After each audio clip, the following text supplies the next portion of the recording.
I walked in, boots heavy with drywall dust, and my knees sore from crawling under a busted unit for 6 hours.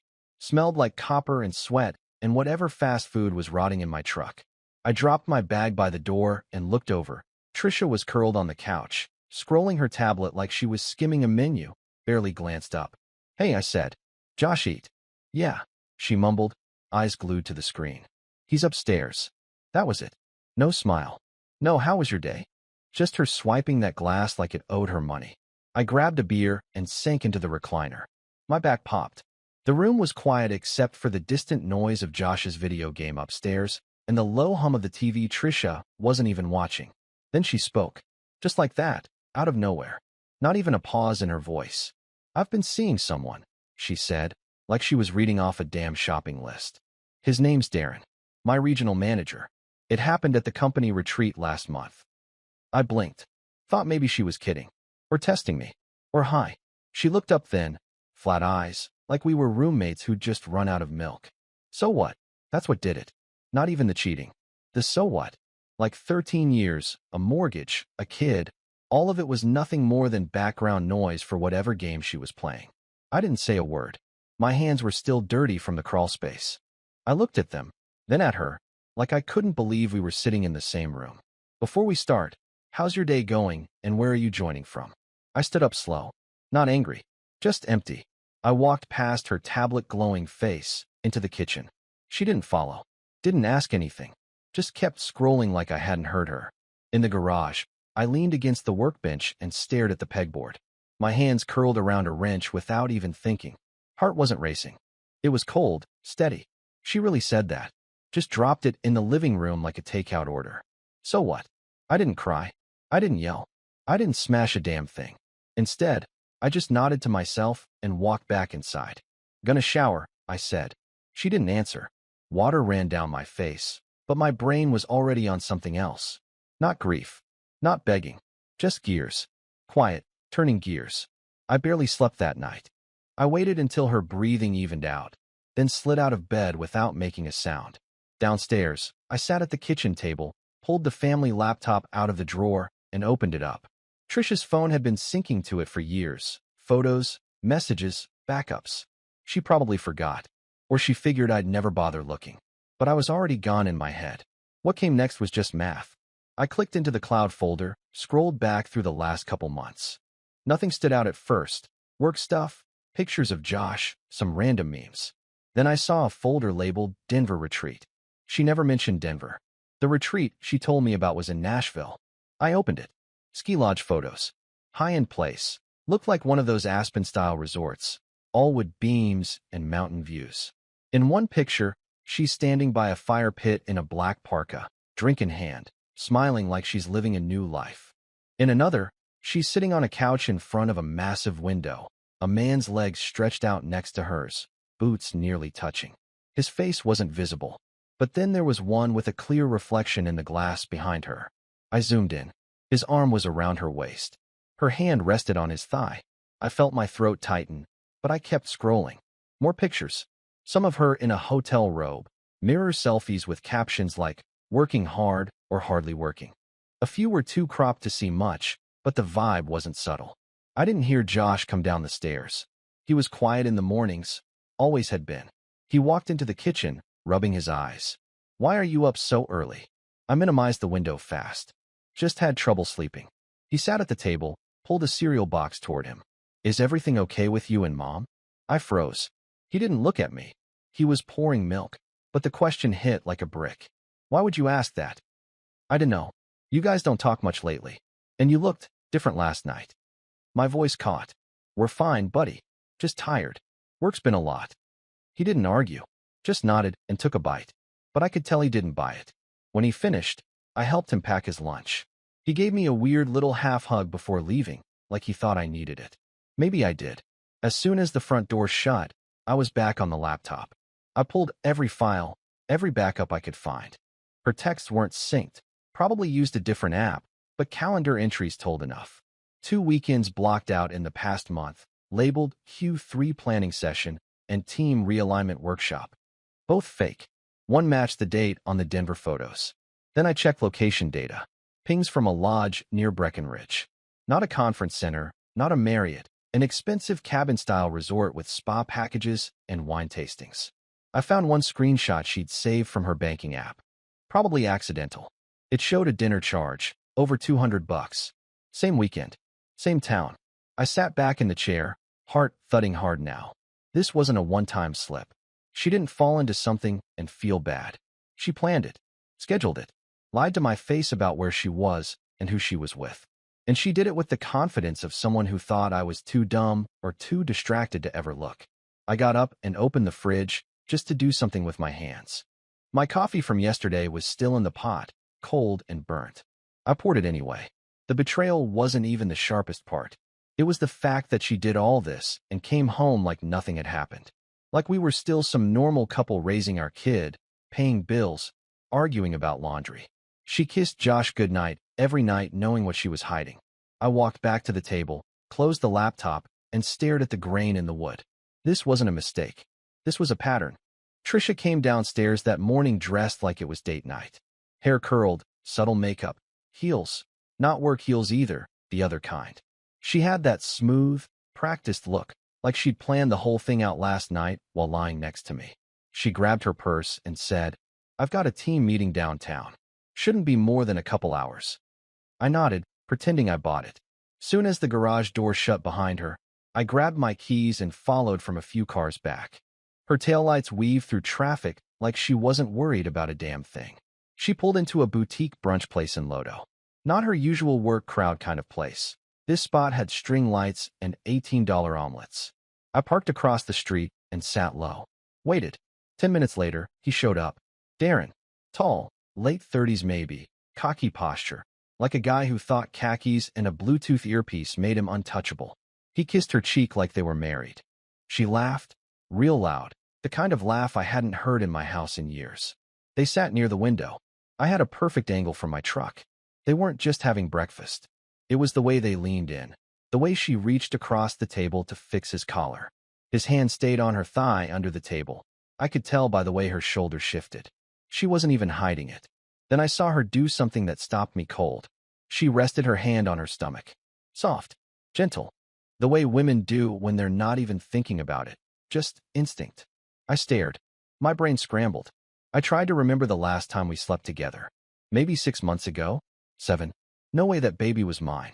They finished eating. She paid. He followed her out, hand on her back, guiding her like he owned her. I started the truck and stayed back. They drove 4 blocks to a medical clinic. Not a hospital, a private women's place.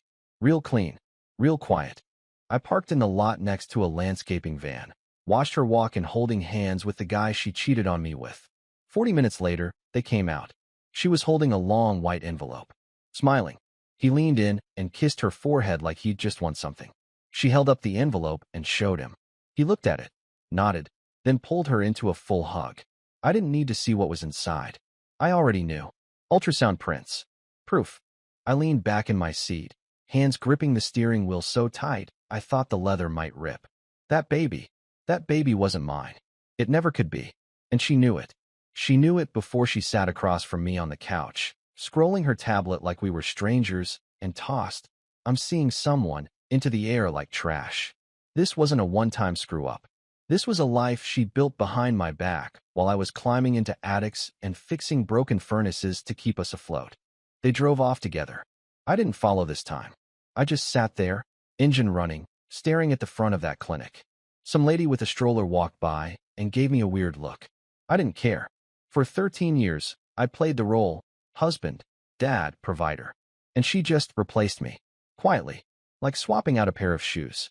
I lit a cigarette, even though I hadn't smoked in 5 years. Didn't finish it. Just let it burn in the ashtray while the radio hummed low. My gut wasn't twisted anymore. It was solid, cold. I'd seen everything I needed to see. No more guessing. No more, maybe I misunderstood. She was pregnant. Darren was the father. And she thought I was too stupid or too soft to ever figure it out. She had no idea who she was dealing with. I drove straight to Frank's office the next morning. No appointment. Didn't care. He was in the middle of something, but his assistant took one look at my face and waved me back. Frank was ex-military, mid-50s, slick gray hair, and a voice like gravel. The kind of guy who wore button-downs with rolled sleeves and didn't waste time with pleasantries. I dropped a folder on his desk. He opened it, flipped through the printouts, photos, clinic timestamp, Trisha's calendar entries, bank screenshots, then looked up at me. She pregnant? I nodded. 100%. Yours? No shot. He set the folder down and leaned back. You got a prenup, right? Yeah. Signed before we got married. Covers infidelity. Frank smirked, but it wasn't friendly. Then you're in better shape than most. He flipped back to the ultrasound photos. If she's hiding this and banking on you not knowing, that's deception. If we press it, it's marital fraud. That opens up a full asset lockout. I didn't respond. Just stared at the floor, jaw clenched.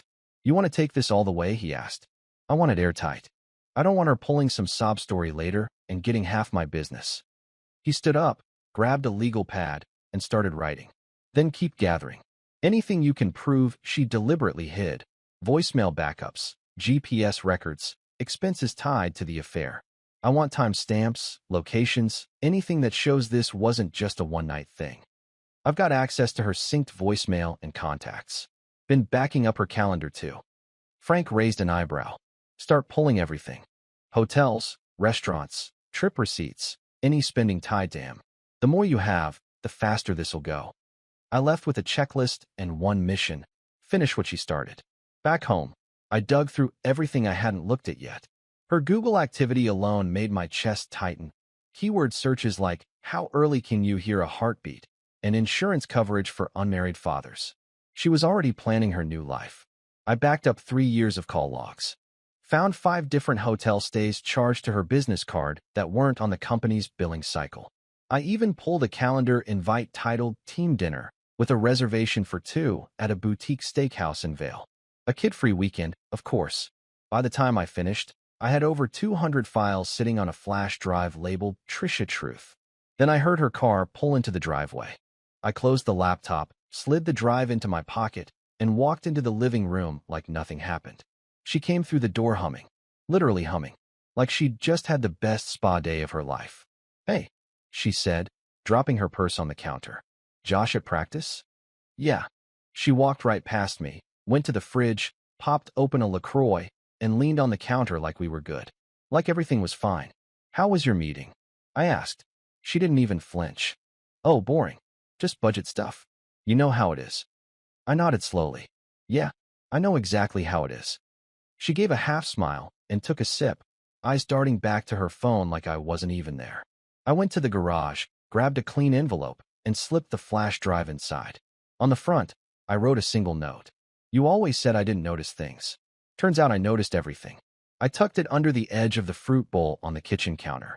Obvious, but not dramatic. She still hadn't noticed me watching. Then I grabbed my keys and wallet. Heading out for a bit, I said. She barely looked up. Cool. Grab milk if you're passing the store. I didn't answer. I just walked out the door, heart steady, hand on the flash drive still burning in my pocket like it weighed 10 pounds.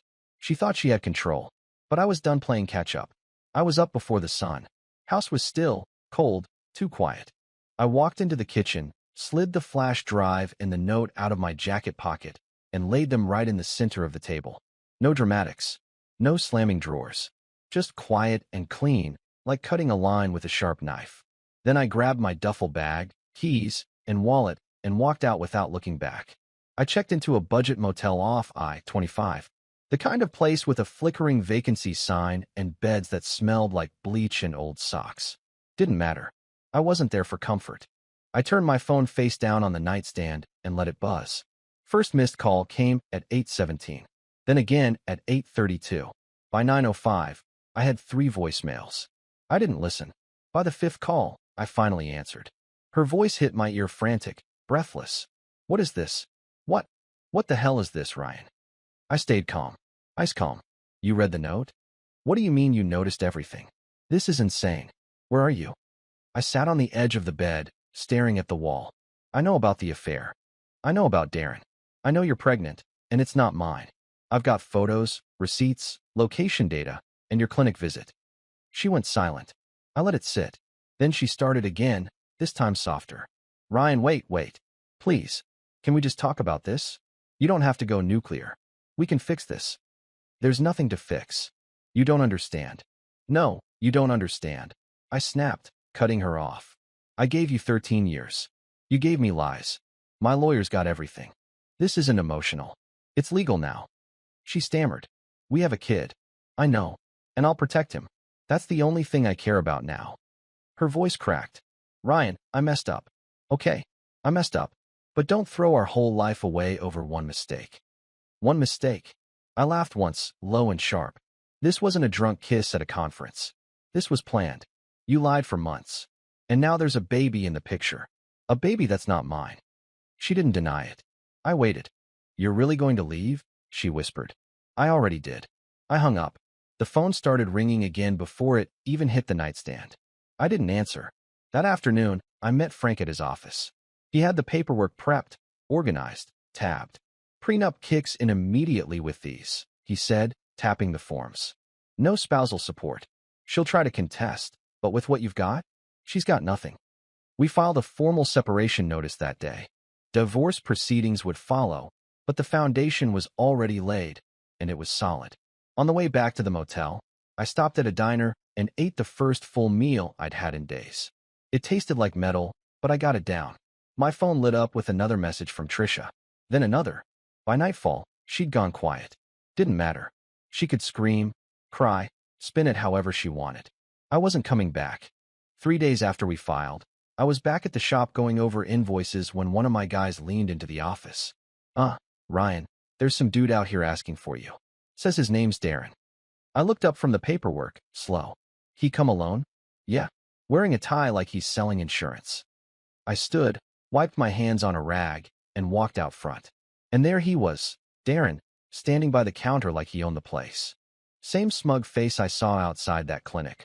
Only this time dressed down in a blazer and jeans like he was trying to play casual. Ryan, he said, flashing this practiced smile.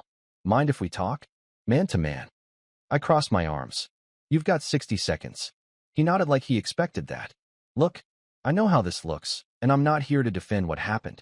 But Trisha's in a tough spot. She's emotional. She's not thinking straight. Neither are you. I stared at him, dead silent. He kept going. We can make this easier on everyone. Quiet. Clean. I've got 60 grand set aside. Cash. No strings. You take it, sign off on a private divorce, and keep this out of court. No need to drag reputations through the mud. I blinked once.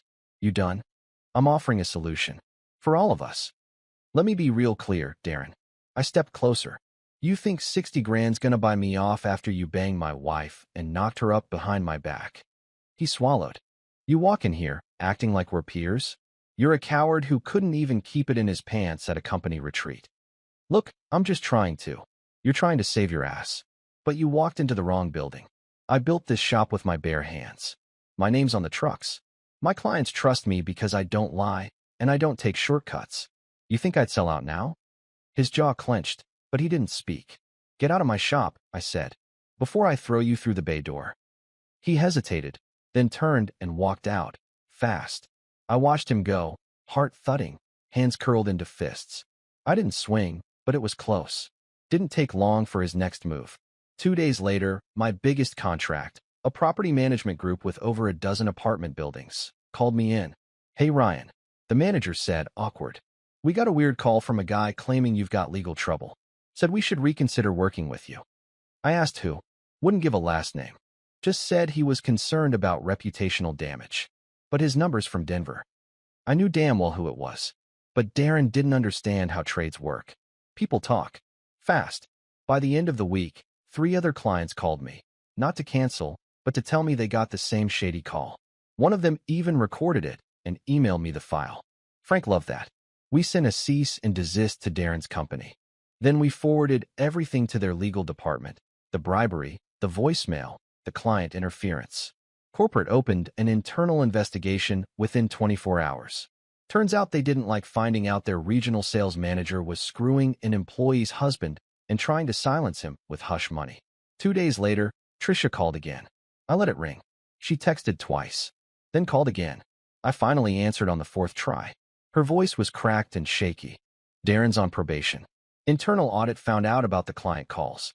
He's probably going to lose his job. That your problem or mine? Ryan, come on. I didn't know he'd do that. I didn't ask for any of it. I laughed. You picked him. That was your choice. Don't look surprised now. She sniffled. What about the baby? What about it? You think it's easy doing this alone? You didn't seem alone when you were laying in that ski lodge. Silence. I gave it one more second, then said, You made your bed. I'm not crawling in it. Click. After that, I blocked her number. Frank said this would escalate. I told him I was ready. I was grabbing lunch from the taco truck outside my shop when a guy in a navy blazer walked up holding a manila envelope. Ryan Douglas? Yeah. You've been served. He handed me the envelope, turned, and walked off like he'd just delivered a pizza. I sat in my truck, opened it up, and felt my blood pressure spike on the spot. Trisha was accusing me of hiding assets through fake business accounts. Offshore savings, she claimed. Secret side jobs. Even attached what looked like bank statements in my name. She wanted an emergency financial freeze on my accounts and an independent audit. I drove straight to Frank's office. He read through the documents twice, then set them down like they were garbage. This is amateur hour. What do you mean? Signatures don't match. The formatting on the statements is off. And see this? He pointed at the top corner of one page. Our bank uses biometric login verification. These docs are missing that. Total forgery. I clenched my jaw. She really forged this? Frank nodded. Or someone did it for her. Either way, she just walked into a felony. I didn't wait for more advice. I needed to look her in the eye. I drove across town to her sister's place, where she'd been crashing since I moved out. Car was in the driveway. I rang the bell once. Trisha answered in leggings and an oversized hoodie, hair tied back, no makeup. She looked surprised to see me. Not scared yet. Just guarded. What are you doing here? I held up the envelope. You want to explain this? She glanced down at it, didn't take it. Talk to your lawyer. I did. We already flagged the documents. They're fake, Trisha. Sloppy fakes. You think I wouldn't notice? She crossed her arms, trying to stand her ground. I don't know what you're talking about. Cut the crap. You used my full name, the wrong email address, and a signature I haven't used since 2014. You think a judge won't catch that?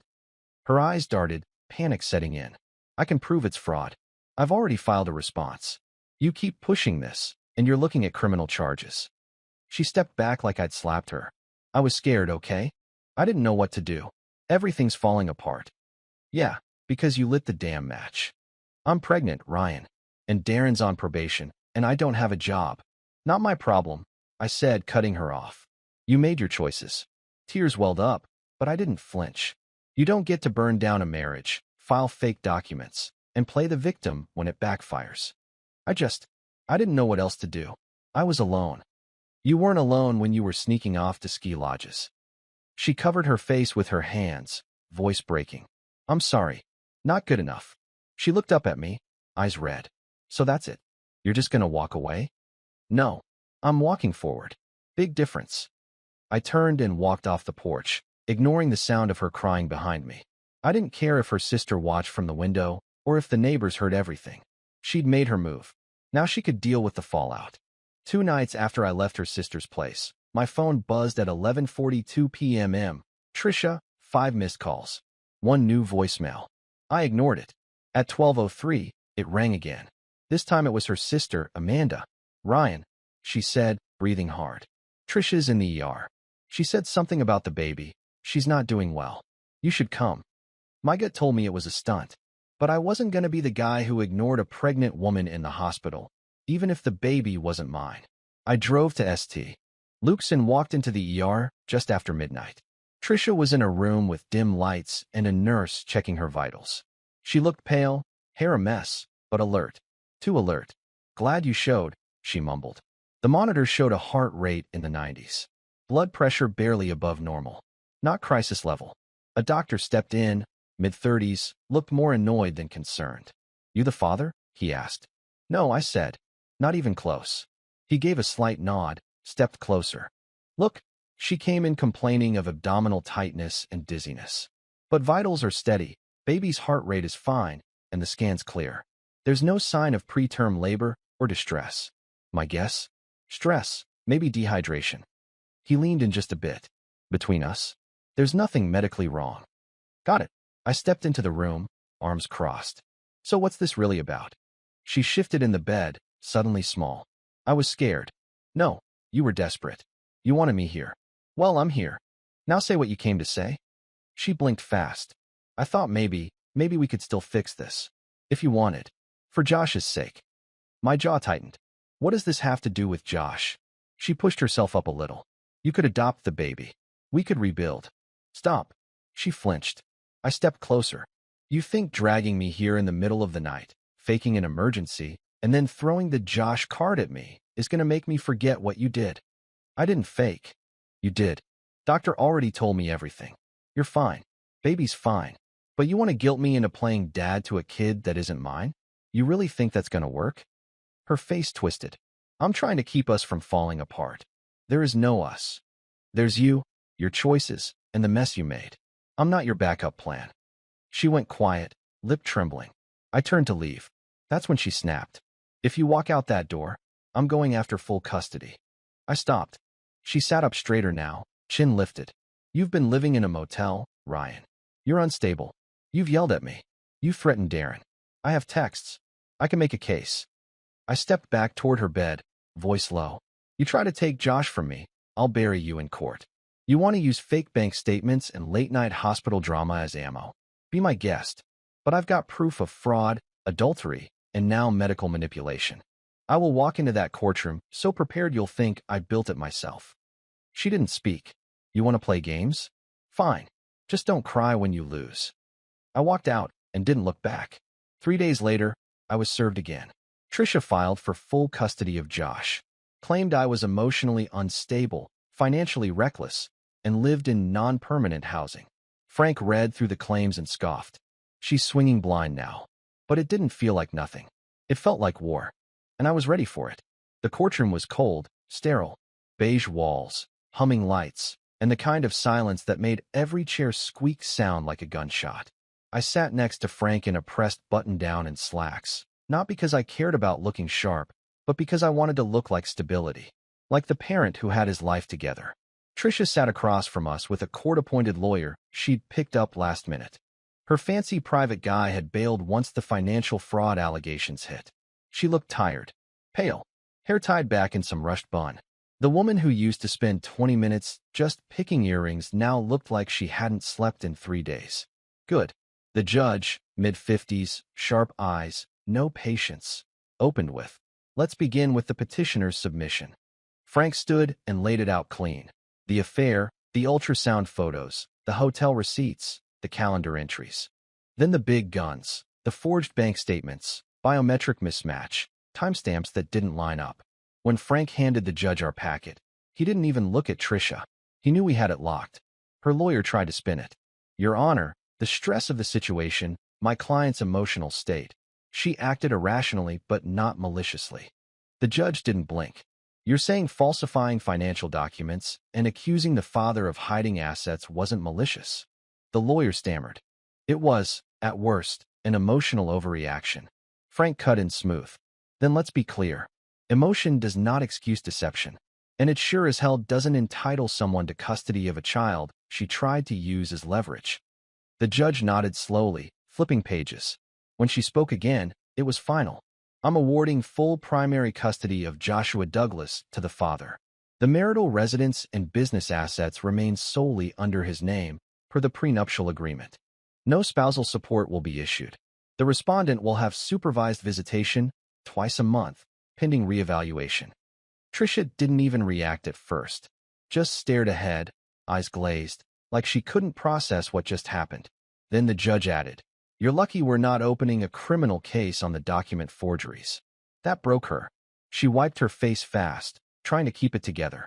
When court adjourned, she walked up to me in the hallway like it was a movie scene and whispered, "You really hate me that much?" I turned and looked her straight in the eye. Calm. Cold. "I don't hate you." She looked confused, almost hopeful. "I just don't care anymore," I said. "You made your choices. Now live with them." She tried to say something else. I didn't wait to hear it. Frank clapped me on the shoulder as we walked out. "Clean win. She'll feel that one for a long time." We stepped into the sunlight, and for the first time in what felt like forever, I took a full breath. No noise. No chaos. Just fresh air and a clean slate. I pulled out my phone and texted Josh. Court's over. We're good. See you after school. It buzzed back less than a minute later. Can we get tacos? I smiled. Hell yeah, buddy. A year passed fast once the noise stopped. Josh and I settled into something solid. Predictable. He picked up basketball, rec league on Saturdays, some driveway one-on-one during the week. Kid had a decent shot. And when he wasn't practicing, he was helping me run ductwork or stocking fittings in the shop like he'd been born into HVAC. Business was better than ever. Word got around how I handled the divorce. Quiet, clean, focused. People respect that kind of thing in this line of work. Contractors started sending referrals. Even landed a new property chain out in Parker. We moved into a modest place outside Castle Rock. 3 bedrooms, small yard, but it was ours. No drama. No second guessing. Trisha was working retail last I heard. Some chain baby store near a strip mall. She was raising her kid alone. Barely mentioned Darren anymore. Rumor was he took a promotion in Colorado Springs and blocked her number 2 weeks later. Josh saw her twice a month, court-ordered. She'd clean up for the visits, smile too wide, overcompensate with snacks and new toys. But he noticed the cracks. The difference between her world and mine. One night after dinner, we were sitting in the living room. He was fiddling with a basketball in his lap, turning it slowly. He asked, "You think you'll ever get married again?" Caught me off guard. I looked over. He wasn't trying to start anything. Just curious. I took a breath. I don't know, buddy. Maybe. Someday. He nodded. You don't have to. Just wondering. What matters, I said, is that whatever we build from here, no lies. No secrets. Just real. He bounced the ball once, gently. That's fair. Later that night, I watched him do his homework at the kitchen table. Pencil behind his ear, chewing on the edge of a notebook, mumbling to himself about decimals. Kid was focused. Comfortable. Home. I stood there, arms crossed, just watching for a second. Yeah, it cost me everything else. But I never once questioned if I did the right thing. Would you have taken the money and walked, or burned it all like I did? Drop your answer in the comments. And don't forget to like and subscribe.